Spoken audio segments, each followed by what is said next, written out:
बिस्मिल्लाहिर्रहमानिर्रहीम। अहले बैत फरमाते हम अपनी ज़ियारत करवाते हैं, लेकिन उनको कि जिनके क़ुलूब पाक हों, क़ुलूब साफ़ हों। ये वाक़या शायद बताया है कि नहीं, कि एक अहले सुन्नत की खातून जाहिदान की रहने वाली, उसका बच्चा गूंगा था। उसने शिया खातून को कहा कि मेरा बच्चा लाइलाज है, मैं हर डॉक्टर के पास गई लेकिन इलाज नहीं हो रहा। इस शिया खातून ने कहा चलिए हमारे पास एक डॉक्टर है जो आपका इलाज करेगा।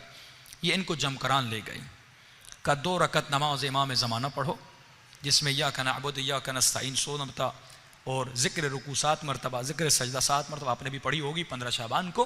फरमाइए 2 रकत नमाज पढ़ो, उसके बाद सजदे में जाओ और 100 मरतबा ज़िक्र सलवात करो। ये खातून कहती है मैंने यही किया, सजदे में जाकर 100 मरतबा ज़िक्र सलवात किया। अब मेरी आँख लग गई, मुझे नींद आ गई। ख्वाब के आलम में क्या देखती हूँ, पूरे जमकरान में मजमा लगा है, भीड़ लगी है, उस मजमे के बीच में एक नूरानी चेहरा है।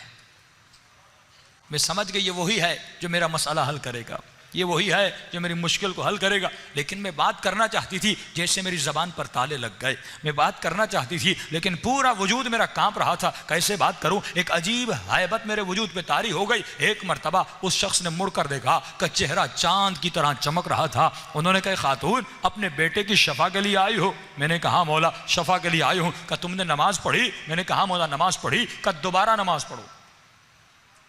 क्या करो? दोबारा नमाज पढ़ो। मैंने कहा मौला एक दफ़ा पढ़िए। कहा दोबारा पढ़ो। कहा जैसे मेरी आंख खुली, मैंने वुजू किया, 2 रकत नमाज पढ़ी, अब सजदे में गई। इसका फलसफा समझिए। फरमाया जब पहले नमाज पढ़ी थी तो शक था, हमारी दुआएं क्यों नहीं कबूल होती।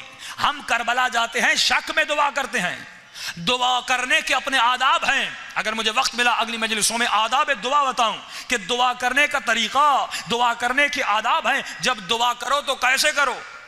क्या मसला, एक दुआ करता है उसे शफा मिलती है, हम साल जाते हैं दुआएं करते हैं, हमारी दुआएं कबूल नहीं होती। दुआ का एक अदब है, दुआ का एक तरीका है। हम दुआ करते हैं शक में है, मौला दें या ना दें, 50-50 ज़बानी दुआ करते हैं। लेकिन इमाम फरमाते हैं ऐसे मांगो जैसे फ़कीर खैरात मांगता है।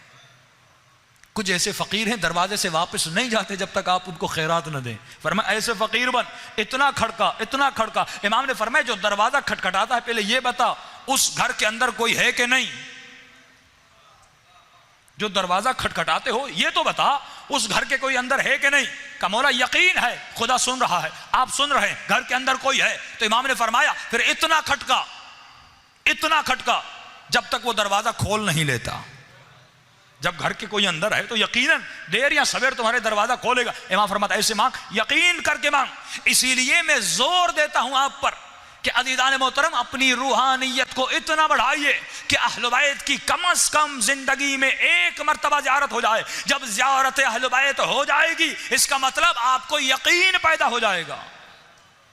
अभी हम अली वलीउल्लाह कह रहे हैं, इमाम ज़माना को मान रहे हैं, इमाम हुसैन को मान रहे हैं, लेकिन यकीन कब होगा जब ये आंखें इमाम की ज़ियारत कर लें।